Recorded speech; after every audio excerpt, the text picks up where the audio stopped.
Buyut. Beliau yang sudah bertahun-tahun sakit dan tidak bisa terbangun dari ranjangnya, tiba-tiba berdiri di hadapanku dengan tatapan yang mengerikan. "Ini bukan rumahku. Aku harus kembali ke rumahku, Punden Putuk," ucapnya dengan suara yang berat, sama sekali tidak seperti suara seorang nenek yang berumur 98 tahun. Punden Putuk, tempat apa itu? Apa yang pernah terjadi di sana? Sehingga Mbah Buyut terus tersiksa dengan sosok yang tak henti-hentinya merasuki dirinya untuk kembali ke tempat itu. Jawa Timur 2016. Dia adalah Mbah Ginah. Kami memanggilnya Mbah Buyut, seorang nenek tertua di desa kami yang saat ini berusia kurang lebih 98 tahun. Sama seperti nenek pada umumnya, beliau berbadan kecil, kurus, dan sedikit bungkuk. Beliau tinggal sendiri di rumahnya, tapi ada 2 orang anaknya tinggal berdampingan dengan Mbah Buyut di rumah yang berbeda. Merekalah yang selama ini selalu mengurus Mbah Buyut bersama warga desa yang peduli. Beberapa tahun yang lalu, sekitar tahun 2014, Mbah Buyut jatuh sakit. Dari diagnosanya, beliau sakit tua layaknya orang lanjut usia pada umumnya. Sejak saat itu, beliau jadi susah beraktivitas. Bahkan untuk berjalan pun, beliau harus menggunakan tongkat. Semenjak itu, Mbah Buyut semakin perlu diperhatikan. Untuk kebutuhan hidup, kedua anak Mbah Buyut selalu memperhatikan, mulai dari makan hingga keperluan lainnya. Dan saya adalah Rini. Saya tetangga yang tinggal di sebelah rumah Mbah Buyut. Ada cerita yang cukup bikin merinding dan membuat seluruh desa menjadi heboh kala itu. 1 tahun semenjak Mbah Buyut sakit, mulai ada keanehan akan penyakit yang dialami Mbah Buyut. Awalnya, saya dan sekeluarga merasa terganggu dengan keberadaan Mbah Buyut saat kejadian itu. Bukan tanpa alasan, pasalnya setiap malam Jumat hingga Jumat siang menjelang sholat Jumat, Mbah Buyut selalu menangis. Menangis terdengar sangat pilu, seperti orang yang kesakitan, dan yang kadang membuat bulu kuduku merinding. Nggak jarang Mbah Buyut sering berteriak, "Panas, panas, tolong aku. Aku jangan dipasung di sini. Badanku terbakar. Tolong aku. Tolong saya ditali di atas bilik bambu," teriak Mbah Buyut. Hampir setiap malam Jumat, beliau pasti kumat dan berteriak mengatakan hal itu. Namun ternyata, semakin lama teriakan itu tidak hanya terjadi setiap malam Jumat. Semakin lama, setiap malam, Mbah Buyut menangis sambil berteriak seperti itu. Kebetulan kamar saya dekat dengan rumah Mbah Buyut, jadi saya selalu mendengar teriakan Mbah Buyut setiap kali dia kambuh. Nah, masalahnya, aku merasa ada sesuatu yang menurutku tidak wajar. Setiap Mbah Buyut kambuh dan berteriak, entah mengapa, aku merasakan ada sesuatu yang mengerikan dari arah teriakan itu. Saya tidak pernah bisa tidur sendiri saat itu, hingga saya memilih untuk tidur bareng bapak, ibu, dan adik. Kami sekeluarga memiliki kebiasaan, kalau setiap ba'da maghrib sepulang sholat, kami selalu main ke rumah Mbah Buyut.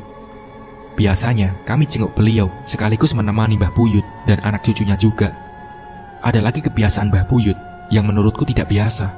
Beliau kalau tidur bisa 3-4 hari tidak terbangun, dan ketika sudah terbangun, beliau bisa 3-4 hari juga tidak tidur. Beliau benar-benar terjaga. Buatku itu adalah suatu kebiasaan yang menurutku sangat tidak masuk akal. Nah, saat Mbah Buyut terbangun itulah Mbah Buyut sering kambuh, menangis, dan teriak-teriak seperti yang saya ceritakan tadi. Hal itu terjadi selama bertahun-tahun tanpa adanya perubahan.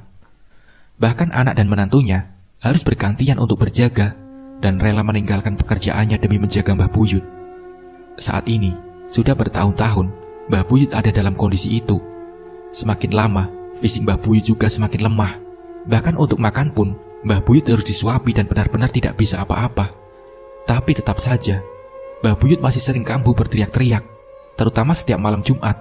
Suatu ketika di malam Jumat, bapak-bapak di lingkungan saya sedang mengadakan kegiatan yasinan di masjid. Sebenarnya itu adalah kegiatan rutin, dan waktu itu, bapak saya dan anak laki-laki yang lain juga ikut yasinan. Alhasil, yang menunggu di rumah Mbah Buyut itu hanya kami para wanita.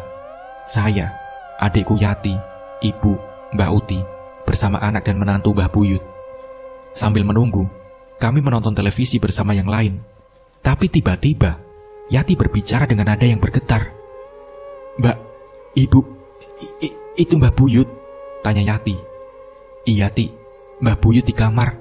Balas ibu masih fokus dengan film yang ia tonton. Tidak seperti ibu, aku penasaran dengan perkataan Yati. Mbah Buyut sudah sembuh? Kok bisa berdiri sendiri? Tanya Yati. Seketika aku menoleh ke arah yang dituju Yati. Benar ucapannya, apa yang kulihat benar-benar tidak masuk akal. Mbah Buyut tiba-tiba duduk sendiri dan berdiri. Seketika, kami semua kaget dan takut. Jelas saja, selama ini Mbah Buyut sudah bertahun-tahun tidak bisa berdiri dan hanya terbaring di kasur. Sedangkan kali ini, beliau bisa berdiri seperti orang sehat. Satu lagi, Mbah Buyut berbicara dengan kata-kata yang aneh. Aku mau pulang. Ini bukan rumahku. Kami semua merinding. Tidak ada yang berani mendekati Mbah selain ibu. Jangan ngawur. Mau pulang kemana? Ini loh, rumah Mbah sendiri, tutur ibu. Ini bukan rumahku. Mbah Buyut masih tetap dengan ucapannya. Rumahku di tempat yang jauh, di Punden Putuk sana. Ini bukan rumahku, kata Mbah Buyut lagi. Selama ini, ibu memang termasuk seseorang yang peka dengan hal yang berhubungan dengan gaib. Ia pun memegang tangan Mbah Buyut sembari menatap tajam matanya. Entah apa yang terjadi, tiba-tiba Mbah Buyut berteriak dengan suara yang berbeda. Suaranya terdengar berat seperti suara laki-laki. Terlihat amarah di wajah Mbah Buyut. Kamu, anak kemarin sore, jangan berani-berani melototin saya, ancam Mbah Buyut dengan suara yang mengerikan. Saat itu, ibu segera meminta tolong kepada menantunya yang bernama Mbah Nimas untuk memegangi tangannya. Aku ikut memegangi kakinya. Di sebelah kami semua ada Mbah Uti yang berdoa sebisa beliau dengan harapan bisa menenangkan Mbah Buyut.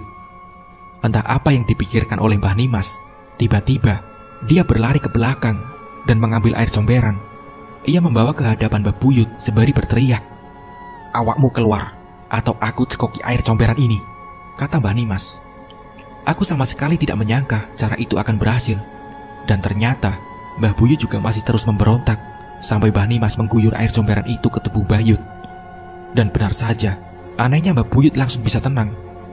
Aku, ibu, dan Mbah Uti juga terkejut dengan kejadian itu. Bagaimana bisa seseorang yang kesurupan bisa sadar hanya dengan disiram air comberan? Apalagi air itu benar-benar bau. Tapi kata Mbah Nimas, kalau Mbah Buyut kumat, satu-satunya cara yang bisa dilakukan adalah hal itu, menyiramkan dengan air comberan. Suatu saat di malam Jumat yang lain, kami mampir lagi ke rumah Mbah Buyut. Saat itu kebetulan saya tidak bisa ikut ke rumah Mbah Buyut karena sedang dikejar deadline hingga terpaksa di rumah sendirian. Dari dalam rumah, saya mendengar suara Mbah Buyut kambuh lagi. Dia menangis sambil berteriak seperti biasa. Sebenarnya saya sudah terbiasa dengan hal itu dan tidak terlalu menggubrisnya. Sampai akhirnya ibu memanggil saya dengan berteriak dari rumah Mbah Buyut. "Dok, tolong jemput Mbah Fari," teriak ibu. Mbah Fari adalah anak Mbah Buyut. Pada jam itu, Mbah Fari sedang yasinan. Katanya mereka yang di rumah Mbah Buyut sudah kewalahan. Didoakan hingga cara terakhir disiram air comberan pun tidak mempan. Dengan segera, aku berlari menghampiri Mbah Fari yang masih mengaji. Aku menceritakan kejadian di rumah Mbah Buyut, hingga akhirnya Mbah Fari mengajak salah seorang sesepuh desa dan Pak Kiai untuk ikut serta. Benar saja, begitu sampai di rumah, kami melihat keadaan rumah Mbah Buyut sudah berantakan, barang-barang berserakan di mana-mana. Terlihat ibu dan Mbah Nimas tengah menghalangi pintu keluar untuk menghalangi Mbah Buyut yang masih marah dan memaksa untuk pulang. Saat itu, Yati dan Mbah Uti sudah disuruh pulang karena keadaan sudah benar-benar berbahaya. Seketika saat melihat keadaan itu, Mbah Fari, sesepuh desa, dan Pak Kiai masuk ke rumah dan segera menahan Mbah Buyut. "Siapa kamu? Mau apa?" tanya Pak Kiai yang telah sempat membacakan doa sebelumnya. Jawaban Mbah Buyut tetap sama. Ia menatap Pak Kiai dan berkata dengan suara yang berat, "Aku mau pulang ke Punden Putuk. Ini bukan rumahku," ucap Mbah Buyut seperti itu.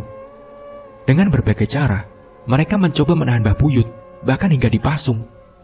Namun mereka masih saja kalah tenaga dan bahkan terpental hingga ke belakang. Memang sulit untuk dipercaya, tapi saat itu Aku melihatnya dengan mata kepalaku sendiri, dan masih ada saksi yang lain juga. Mbah Fari, tunggu di luar dan ikuti aba-aba saya. Tiba-tiba, Pak Kiai memerintah Mbah Fari, seolah memiliki sesuatu rencana. Pak Kiai pun membacakan sebuah doa dan melepaskan pasungan di kaki Mbah Yud. Seperti dugaan semua orang yang ada di sana, Mbah Buyut segera berlari menuju keluar rumah. Mbah Fari, sekarang Pak Kiai memberi aba-aba kepada Mbah Fari untuk menangkap Mbah Buyut. Tepat saat Mbah Buyut keluar dari pintu rumah dan tertangkap oleh Mbah Fari, tiba-tiba Mbah Buyut kembali tenang dan tidak berdaya seperti sebelumnya. Kejadian malam itu benar-benar membekas di kepalaku. Sebuah kejadian yang sangat tidak masuk akal itu dan membuatku semakin merasa penasaran dengan apa yang terjadi dengan Mbah Buyut. Sayangnya, kejadian itu bukanlah akhir dari masalah yang dialami Mbah Buyut. Keadaan Mbah Buyut semakin mengenaskan. Ia semakin sering kambuh dan kesurupan. Bahkan saat tidur pun, kaki Mbah Buyut harus diikat kaki Mbah Fari dan Mbah Nimas. Pasalnya, sempat kejadian pada saat Mbah Buyut tidur, ia kembali kambuh dan mencoba untuk melarikan diri lagi. Anggota keluarga yang semakin khawatir pun mencoba mencari pertolongan dari berbagai pihak, mulai dari pertolongan medis, orang pintar, kiai dari berbagai kota, bahkan luar daerah. Sayangnya, masih tidak ada solusi dari mereka. Ada yang bilang Mbah Buyut ketempelan leluhur beliau. Ada pula yang bilang Mbah Buyut ketempelan anak beliau yang sempat keguguran dulu. Bahkan ada yang bilang Mbah Buyut harus melakukan sesuatu syarat untuk diselesaikan. Entah saya tidak mengerti dengan itu semua. Ada lagi yang lebih nyeleneh. Ada seorang yang menurutku lebih pantas disebut dukun. Anak Mbah Buyut yang di luar kota mencarikan dukun ini. Menurut dukun itu, rumah Mbah Buyut dikirim sesuatu seperti santet. Dukun itu melakukan ritual di rumah Mbah Buyut. Ia juga membawa sebuah telur, ditempelkan ke tubuh Mbah Buyut sambil membaca mantra. Telur itu dipecahkan dan ada jarum karatan di dalamnya. Mbah Buyut ini disantet di bagian perutnya. Saat kambuh, perutnya akan membesar, ucap dukun itu. Saat itu kami semua yang menyaksikan hanya mengiyakan saja. Padahal kami tahu dengan jelas bahwa yang dukun itu katakan tidak terjadi. Saya juga tidak tahu itu jarum dari mana. Bahkan beberapa dari kami, ada yang menertawakan dukun itu. Dukun itu juga menanam banyak sesajen di rumah Mbah Buyut.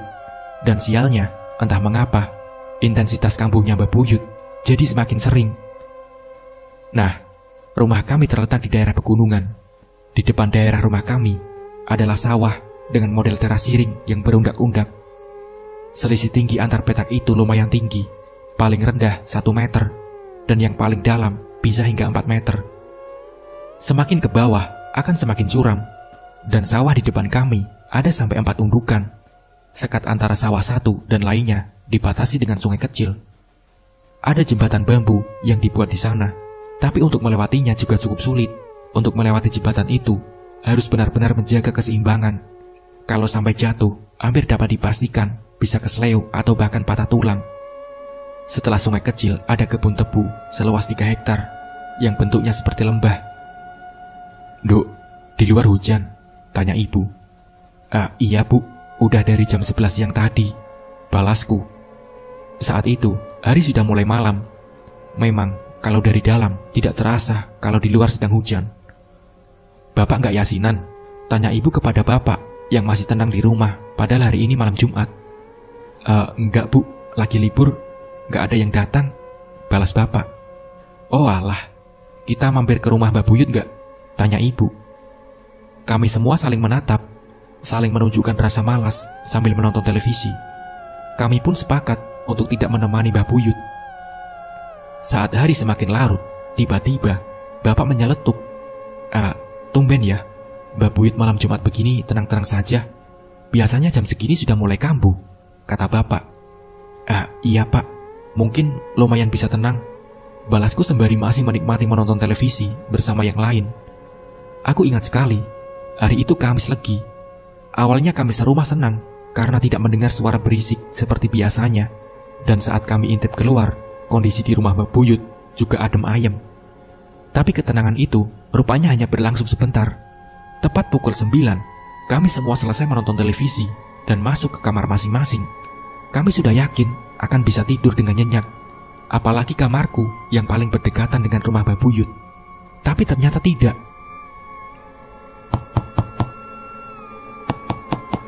Terdengar suara ketukan pintu di rumah kami malam itu. Aku menoleh ke arah jam dinding. Saat ini jam 12:30 malam. Aku yang merasa aneh hanya membiarkan saja tanpa berani membuka. Tapi semakin lama terdengar suara orang berteriak memanggil.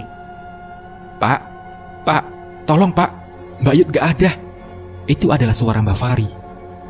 Sontak kami semua keluar dan panik.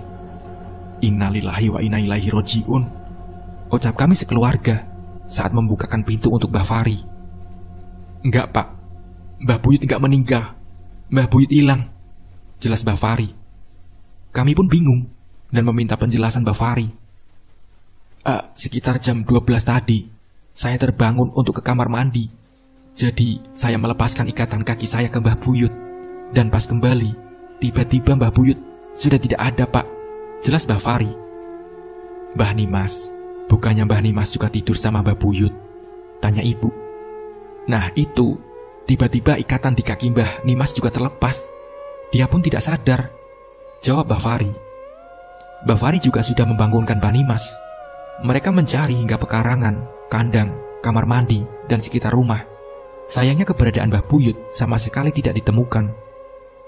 Hujan turun semakin deras. Kami pun membantu Mbah Fari membangunkan tetangga untuk membantu mencari Mbah Yut. Seluruh pria dalam satu RT membantu kami untuk mencari Mbah Buyut, mulai dari yang tua hingga yang masih muda. Pak RT pun mengatur warga untuk membentuk beberapa kelompok pencarian.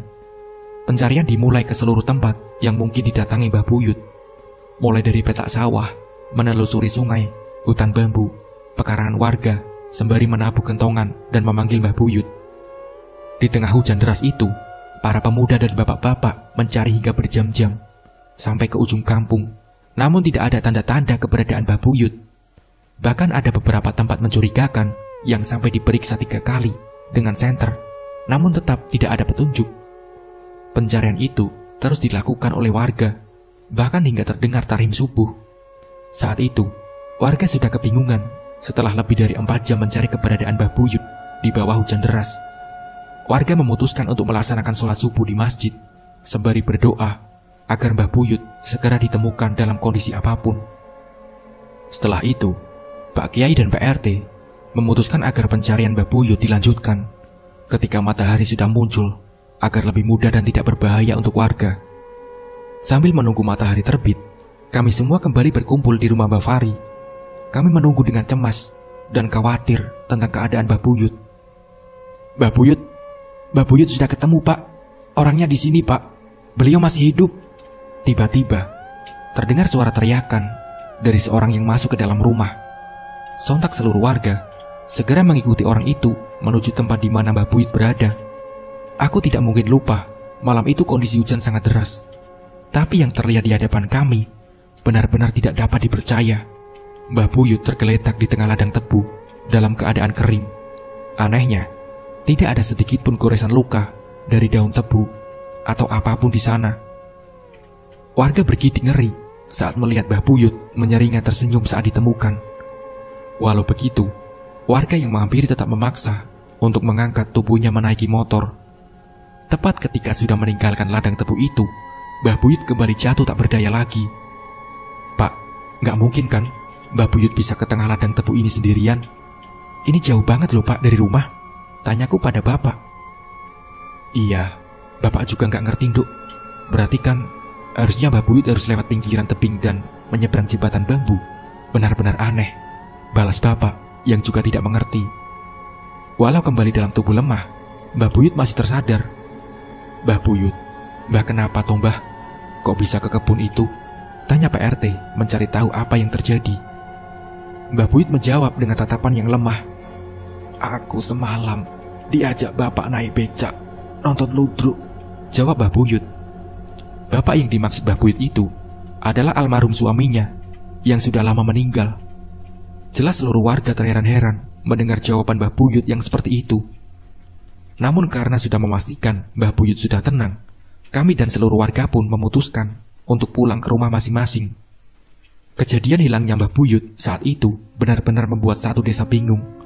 Apalagi semenjak kejadian itu, kesehatan Mbah Buyut semakin menurun, hingga tidak bisa berbuat apa-apa selain terbaring di ranjang.